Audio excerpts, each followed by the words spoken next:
Oh, you're finally here. Well, I thought I would have to read Kafka's selected short stories all by myself. But since you're here with me, we can enjoy them together. In the Penal Colony. It's a remarkable piece of apparatus, said the officer to the explorer, and surveyed with a certain air of admiration the apparatus, which was, after all, quite familiar to him. The explorer seemed to have accepted merely out of politeness the commandant's invitation to witness the execution of a soldier condemned to death for disobedience and insulting behavior to a superior.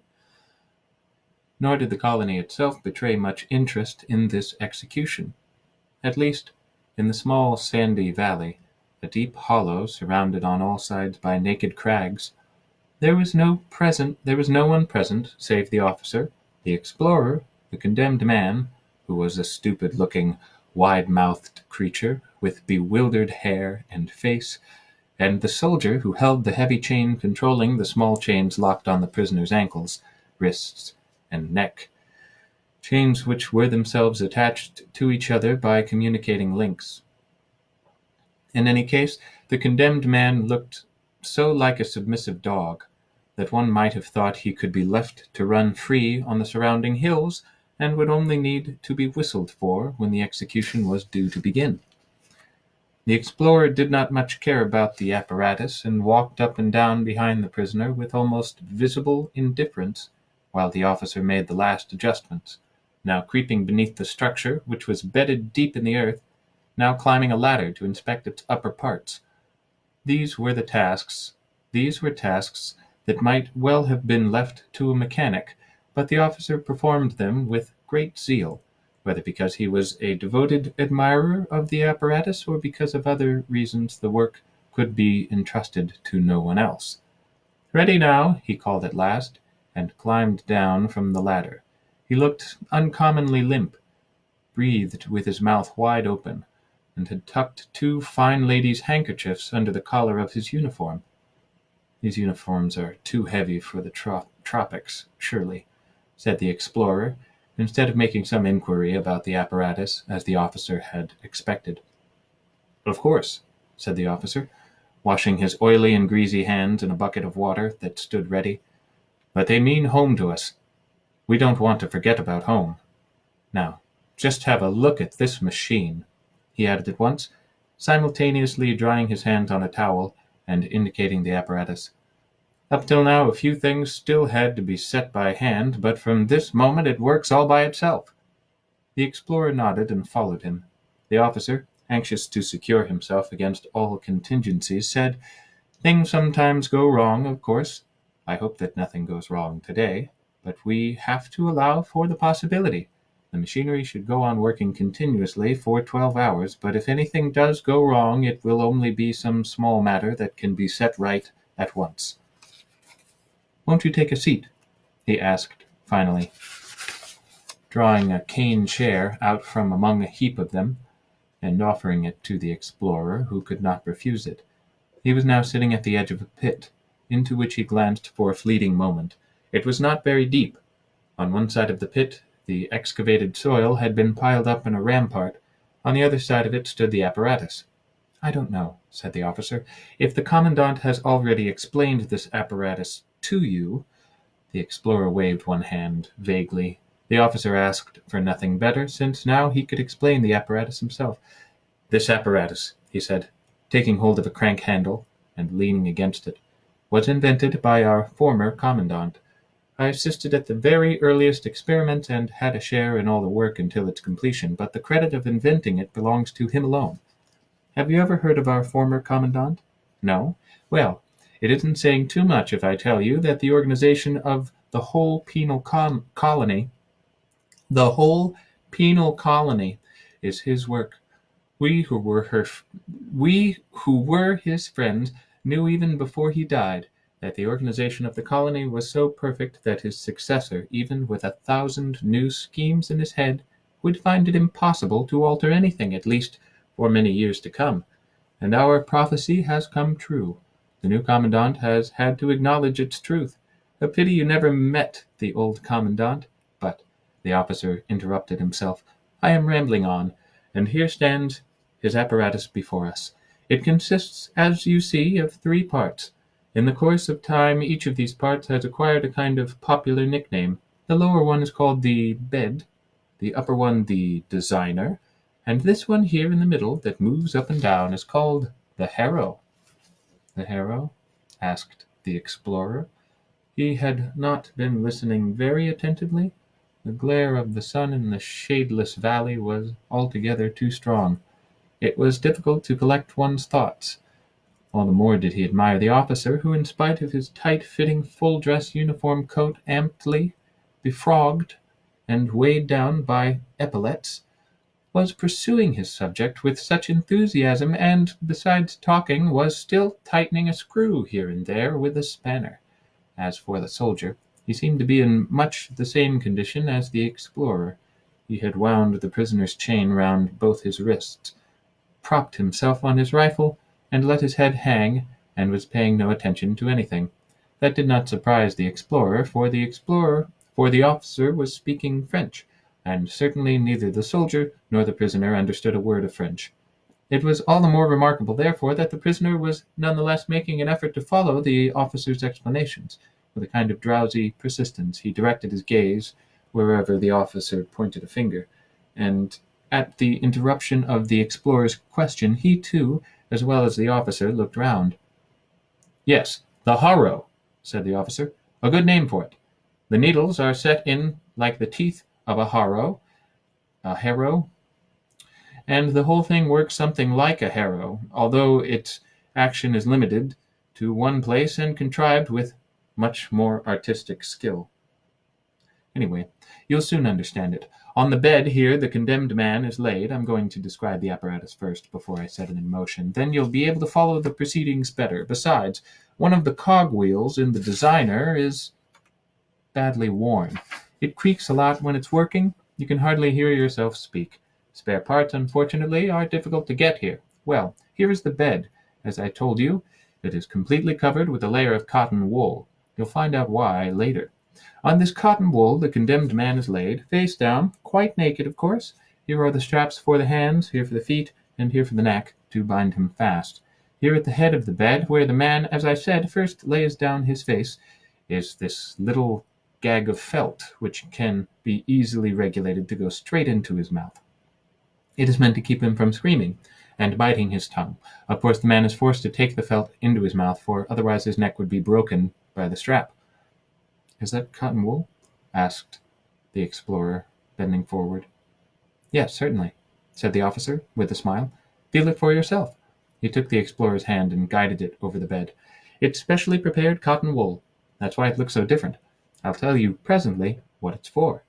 The explorer already felt a dawning interest in the apparatus. He sheltered his eyes from the sun with one hand and gazed up at the structure. It was a huge affair. The bed and the designer were of the same size and looked like 2 dark wooden chests. The designer hung about 2 meters above the bed. Each of them was bound at the corners with 4 rods of brass that almost flashed out rays in the sunlight. Between the chests shuttled the harrow on a ribbon of steel. The officer had scarcely noticed the explorer's previous indifference, but he was now well aware of his dawning interest. So he stopped explaining in order to leave a space of time for quiet observation. The condemned man imitated the explorer. Since he could not use a hand to shelter his eyes, he gazed upwards without shade. "Well, the man lies down," said the explorer, leaning back in his chair and crossing his legs. "Yes," said the officer, pushing his cap back a little and passing one hand over his heated face. "Now listen. Both the bed and the designer have an electric battery each. The bed needs one for itself, the designer for the harrow. As soon as the man is strapped down, the bed is set in motion. It quivers in minute, very rapid vibrations, both from side to side and up and down. You will have seen similar apparatus in hospitals, but in our bed the movements are all precisely calculated. You see, they have to correspond very exactly with the movements of the harrow, and the harrow is the instrument for the actual execution of the sentence." "And how does the sentence run?" asked the explorer. "You don't know that either?" said the officer in amazement, and bit his lips. "Forgive me if my explanations seem rather incoherent. I do beg your pardon. You see, the commandant always used to do the explaining, but the new commandant shirks his duty. Yet that's such an important visitor. The explorer tried to deprecate the honor with both hands. The officer, however, insisted that such an important visitor should not even be told about the kind of sentence we pass is a new development, which he was on the point of using strong language, but checked himself and said only, I was not informed. It is not my fault. In any case, I am certainly the best person to explain our procedure, since I have here, he patted his breast pocket, the relevant drawings made by our former commandant. The commandant's own drawings? Asked the explorer. Did he combine everything in himself, then? Was he soldier, judge, mechanic, chemist, and draftsman? Indeed he was, said the officer, nodding assent, with a remote, glassy look. Then he inspected his hands critically.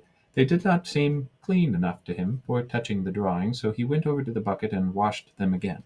Then he drew out a small leather wallet and said, Our sentence does not sound severe.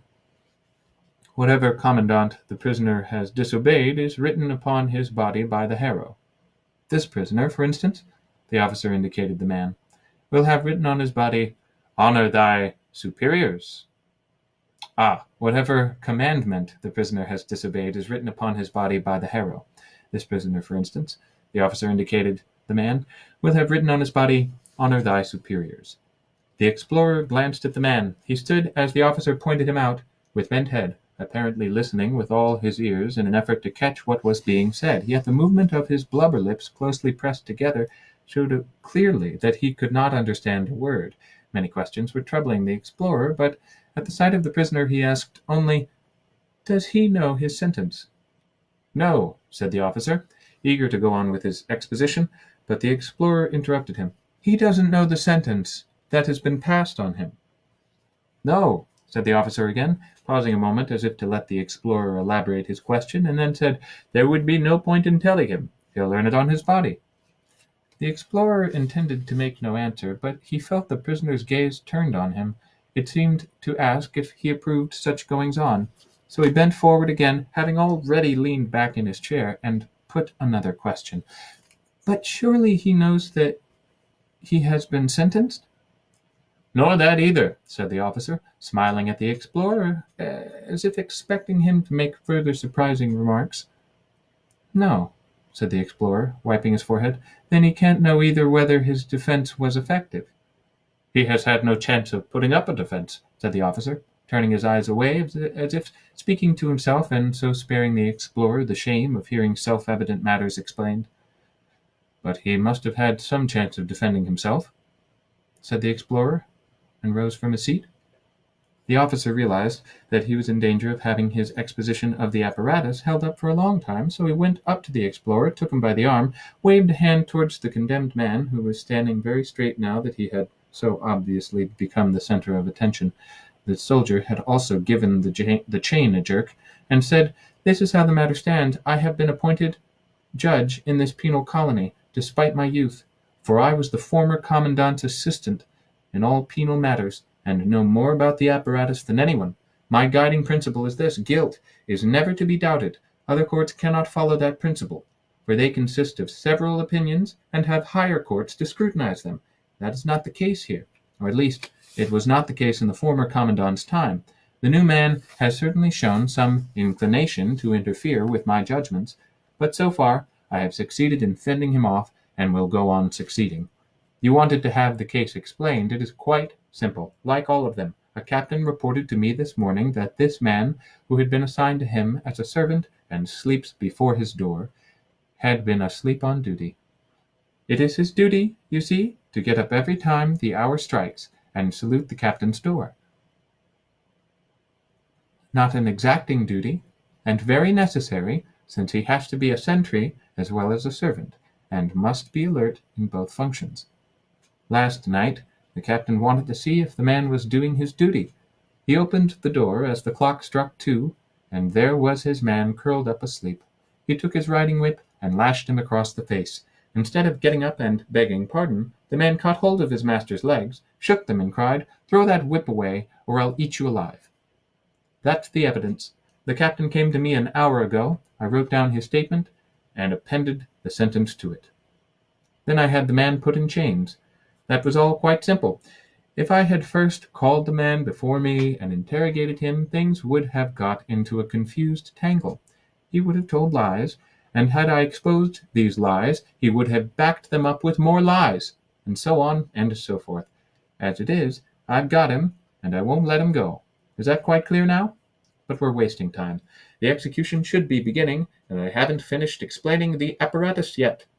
He pressed the explorer back into his chair, went up again to the apparatus, and began, "As you see, the shape of the harrow corresponds to the human form.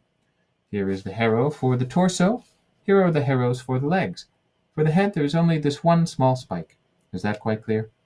He bent amiably forward towards the explorer, eager to provide the most comprehensive explanations. The explorer considered the harrow with a frown.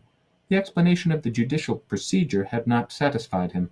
He had to remind himself that this was in any case a penal colony where extraordinary measures were needed and that military discipline must be enforced to the last. He also felt that some hope might be set on the new commandant, who was apparently of a mind to bring in, although gradually, a new kind of procedure which the officer's narrow mind was incapable of understanding. This train of thought prompted his next question. "Will the commandant attend the execution?" "It is not certain," said the officer, wincing at the direct question, and his friendly expression darkened. "That is just why we have to lose no time. Much as I dislike it, I shall have to cut my explanation short. But of course tomorrow, when the apparatus has been cleaned, its one drawback is that it gets so messy, I can recapitulate all the details. For the present, then, only the essentials.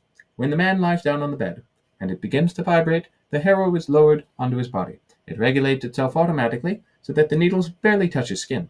Once contact is made, the steel ribbon stiffens immediately into a rigid band, and then the performance begins.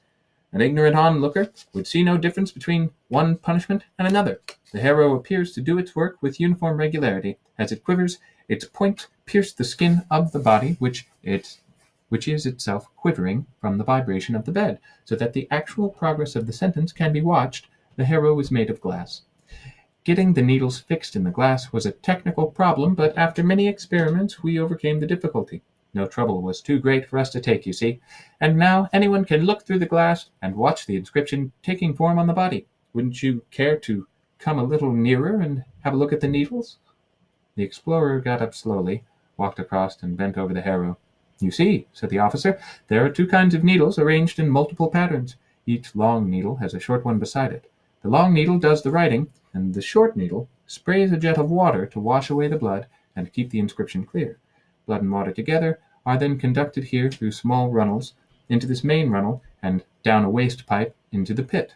With his finger the officer traced the exact course taken by the blood and water.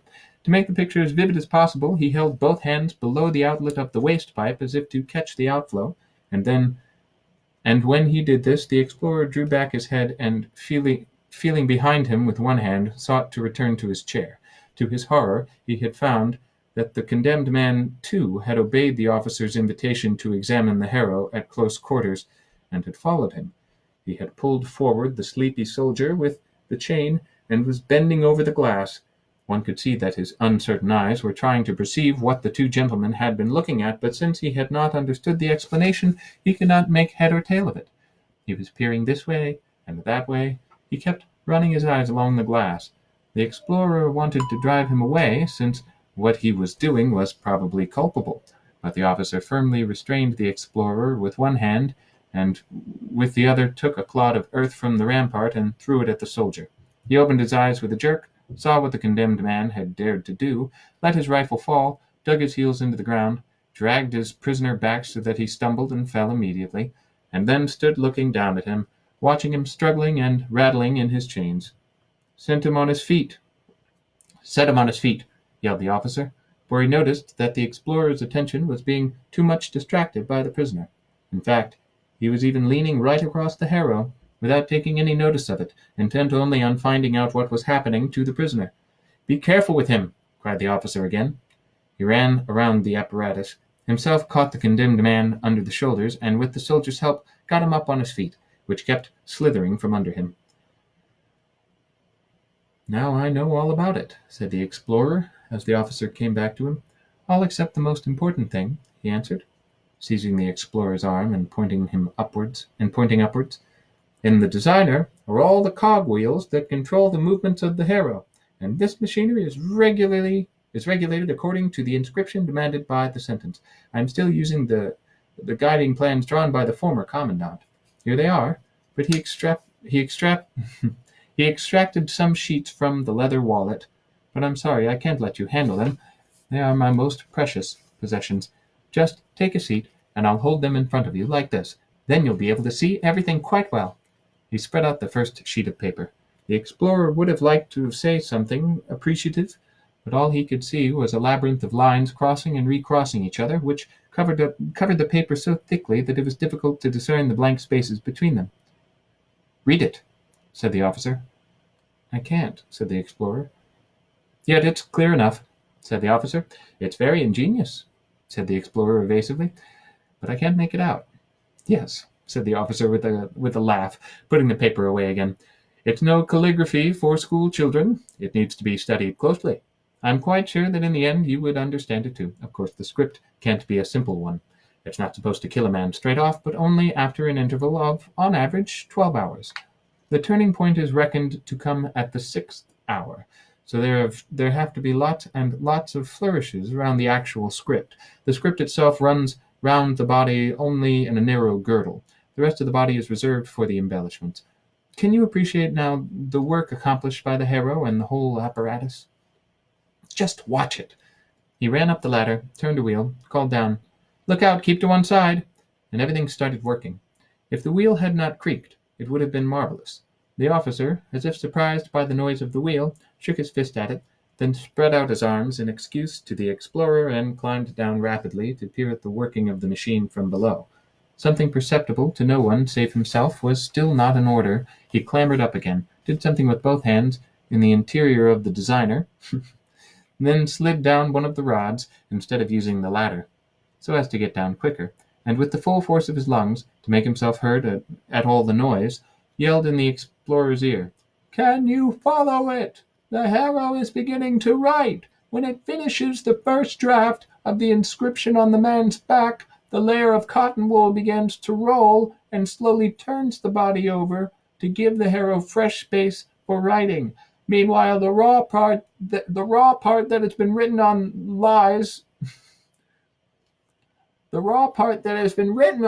lies on the cotton wool, which is specially prepared to staunch the bleeding, and so makes it all ready for a new deepening of the script. Then these teeth at the edge of the harrow, as the body turns further around, tear the cotton wool away from the wounds, throw it into the pit. There is more work for the harrow.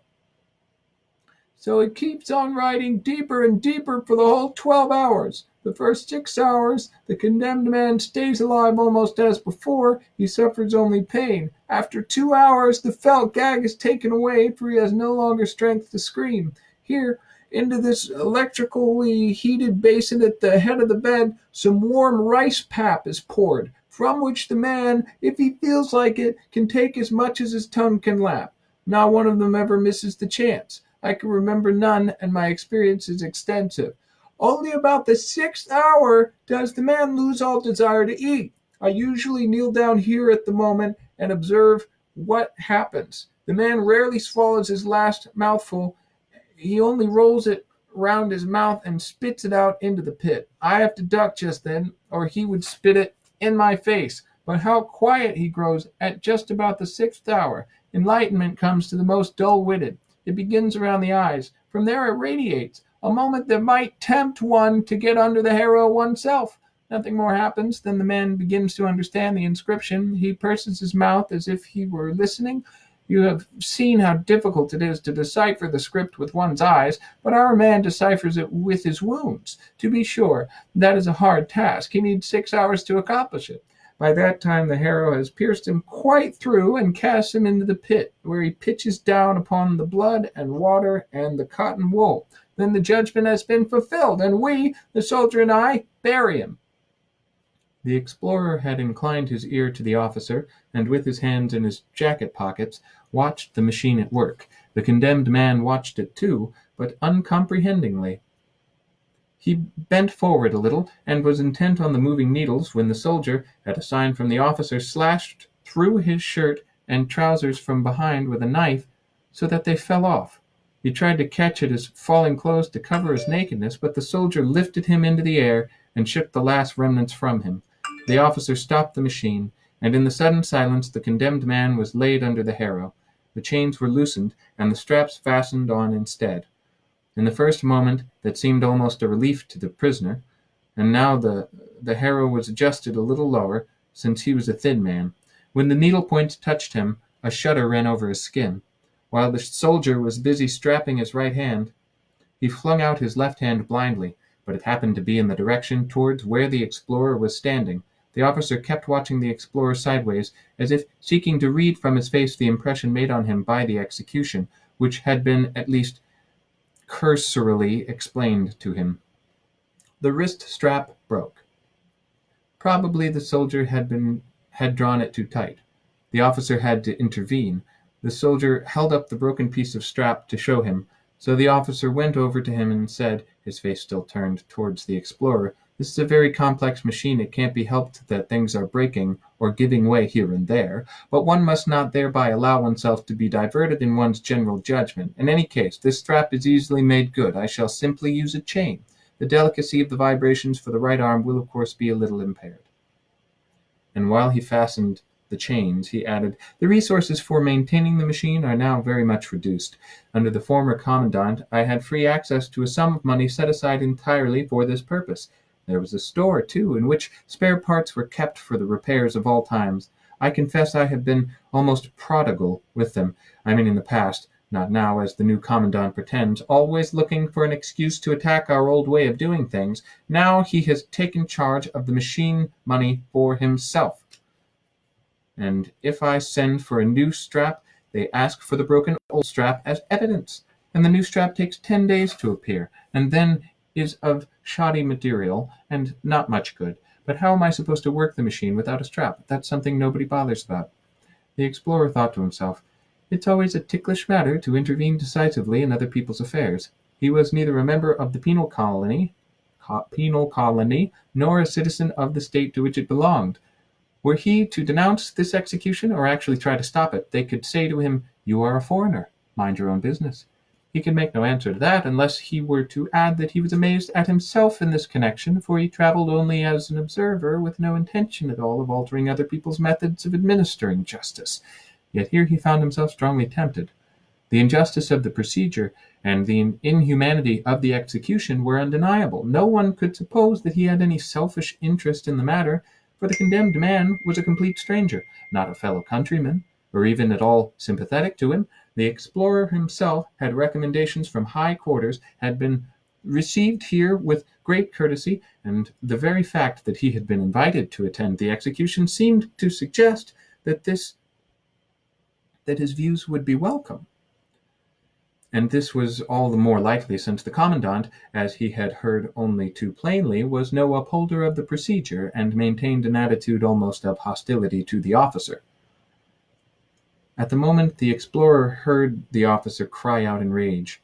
He had just, with considerable difficulty, forced the felt gag into the condemned man's mouth, when the man, in an irresistible access of nausea, shut his eyes and vomited. Hastily the officer snatched him away from the gag, and tried to hold his head over the pit, but it was too late. The vomit was running all over the machine. "It's all the fault of that commandant," cried the officer, senselessly shaking the brass rods in front. "The machine is befouled like a pigsty." With trembling hands he indicated to the explorer what had happened. "Have I not tried, 4 hours at a time, to get the commandant to understand that the prisoner must fast for a whole day before the execution? But our new, mild doctrine thinks otherwise. The commandant's ladies stuff the man with sugar candy before he's let off. He has lived on stinking fish his whole life long, and now he has to eat sugar candy. But it could still be possible. I should have nothing to say against it. But why won't they get me a new felt gag? which I have been begging for the last 3 months. How should a man not feel sick when he takes a felt gag into his mouth, which more than 100 men have already slobbered and gnawed in their dying moments?" The condemned man had laid his head down and looked peaceful. The soldier was busy trying to clean the machine with the prisoner's shirt. The officer advanced toward the explorer, who in some vague presentiment fell back a pace, but the officer seized him by the hand and drew him to one side. "I should like to exchange a few more words with you in confidence," he said. "May I?" "Of course," said the explorer, and listened with downcast eyes. "This procedure and method of execution, which you are now having the opportunity to admire, has, at the moment, no longer any open adherents in our colony. I am its sole advocate, and at the same time the sole advocate of the old commandant's tradition. I can no longer reckon on any further extension of the method. It takes all my energy to maintain it as it is. During the old commandant's lifetime, the colony was full of his adherents. His strength of conviction I still have in some measure, but not an atom of his power. Consequently, the adherents have skulked out of sight. There are still many of them, but none of them will admit it. If you were to go into the tea-house today on execution day and listen to what is being said, you would perhaps hear only ambiguous remarks.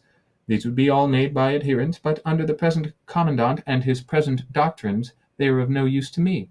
And now I ask you, because of this commandant and the woman who influence him, and the women who influence him, is such a piece of work, the work of a lifetime," he pointed to the machine, "to perish? Ought one to let that happen, even if one has only come as a stranger to our island for a few days? But there's no time to lose. An attack of some kind is impending on my function as judge. Conferences are already being held in the commandant's office, from which I am excluded. Even your coming here today seems to me a significant move. They are cowards, and use you as a screen. You, a stranger! How different an execution was in the old days. A whole day before the ceremony, the valley was packed with people. They all came only to look on. Early in the morning, the commandant appeared with his ladies. Fanfares roused the whole camp. I reported that everything was in readiness. The assembled company, no high official dared to absent himself, arranged itself round the machine. This pile of cane chairs is a miserable survival from that epoch. The machine was freshly cleaned and glittering. I got new spare parts for almost every execution. Before hundreds of spectators, all of them standing on tiptoe as far as the heights there, the condemned man was laid under the harrow by the commandant himself. What is left today for a common soldier to do was then my task, the task of the presiding judge, and was an honor for me.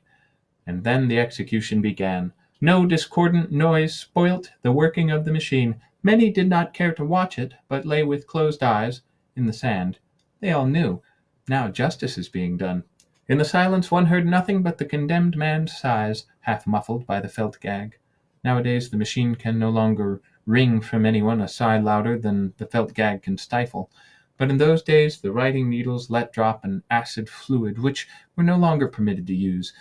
Well, and then came the 6th hour. It was impossible to grant all the requests to be allowed to watch it from nearby. The commandant, in his wisdom, ordained that the children should have the preference. I, of course, because of my office, had the privilege of always being at hand. Often enough I would be squatting there with a small child in either arm. How we all absorbed the look of transfiguration in the face of the sufferer. How we bathed our cheeks in the radiance of that justice, achieved at last, and fading so quickly. What times these were, my comrade!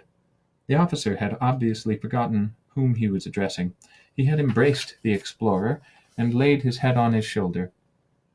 The explorer was deeply embarrassed. Impatiently, he stared over the officer's head. The soldier had finished his cleaning job, and was now pouring rice pap from a pot into the basin. As soon as the condemned man, who seemed to have recovered entirely, noticed this action, he began to reach for the rice with his tongue. The soldier kept pushing him away, since the rice pap was certainly meant for a later hour. Yet it was just as unfitting that the soldier himself should thrust his dirty hands into the basin and eat out of it before the other's avid face. The officer quickly pulled himself together. "I didn't want to upset you," he said.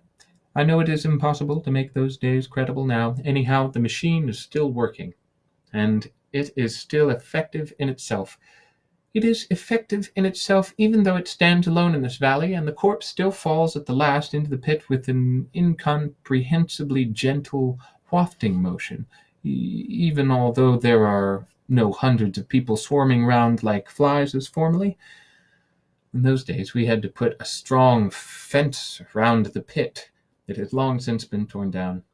The explorer wanted to withdraw his face from the officer, and looked round him at random. The officer thought he was surveying the valley's desolation, so he seized him by the hand, turned him round to meet his eyes, and asked, "Do you realize the shame of it?" But the explorer said nothing. The officer left him alone for a little. With legs apart, hands on hips, he stood very still, gazing at the ground. Then he smiled encouragingly at the explorer and said, "I was quite near you yesterday, when the commandant gave you the invitation. I heard him giving it. I know the commandant. I divined at once what he was after. Although he is powerful enough to take measures against me, he doesn't dare to do it yet.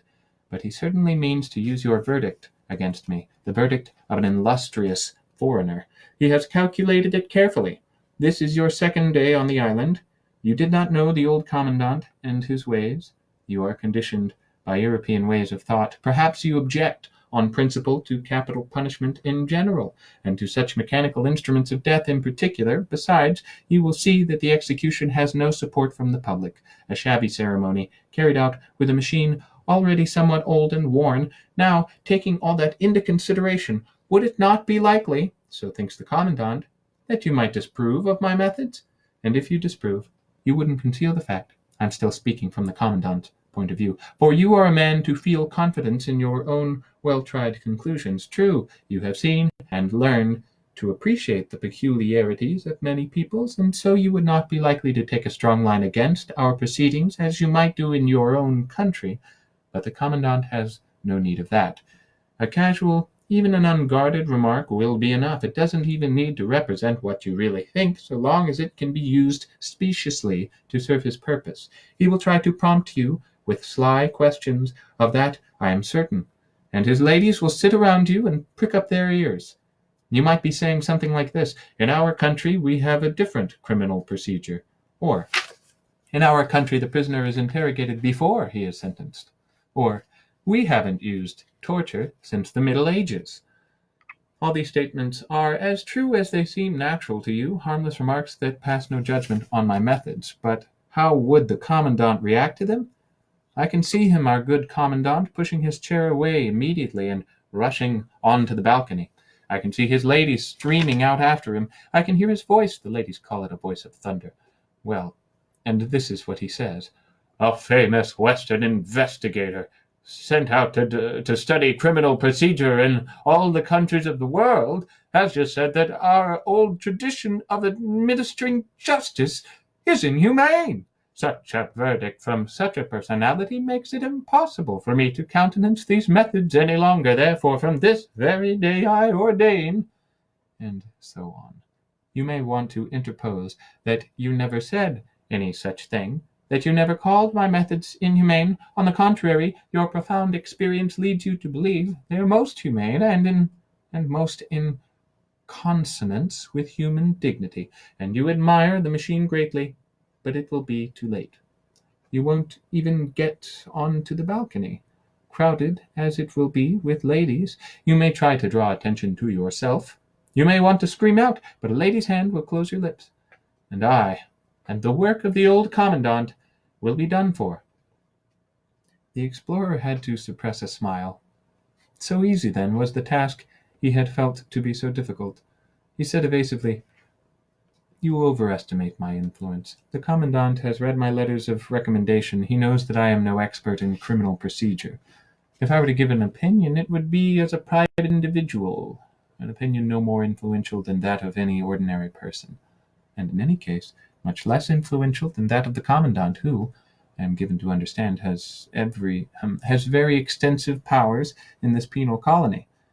If this attitude to your procedure is as definitely hostile as you believe, then I fear the end of your tradition is at hand, even without any humble assistance from me." Had it dawned on the officer at last? No, he still did not understand. He shook his head emphatically, glanced briefly round at the condemned man and the soldier, who both flinched away from the rice, came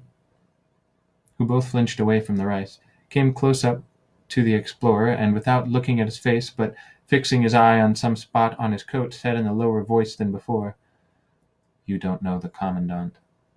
You feel yourself, forgive the expression, a kind of outsider, so far as all of us are concerned, yet, believe me, your influence cannot be rated too highly. I was simply delighted when I heard that you were to attend the execution all by yourself. The Commandant arranged it to aim a blow at me, but I shall turn it into my advantage, without being distracted by lying whispers and contemptuous glances, which could not have been avoided had a crowd of people attended the execution. You have heard my explanations, seen the machine, and are now in course of watching the execution. You have doubtless already formed your judgment. If you still have some small uncertainties, the sight of the execution will resolve them. And now I make this request to you. Help me against the Commandant." The explorer would not let him go on. "How could I do that?" he cried. "It's quite impossible. I can neither help nor hinder you." "Yes, you can," the officer said. The explorer saw with a certain apprehension that the officer had clenched his fists. "Yes, you can," repeated the officer, still more insistently. "I have a plan that is bound to succeed.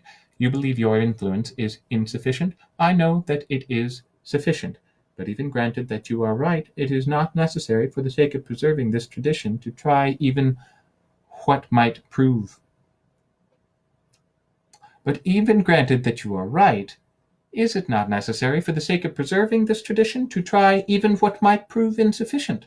Listen to my plan, then. The first thing necessary for you to carry it out is to be as reticent as possible today regarding your verdict on these proceedings. Unless you are asked a direct question, you must say nothing at all.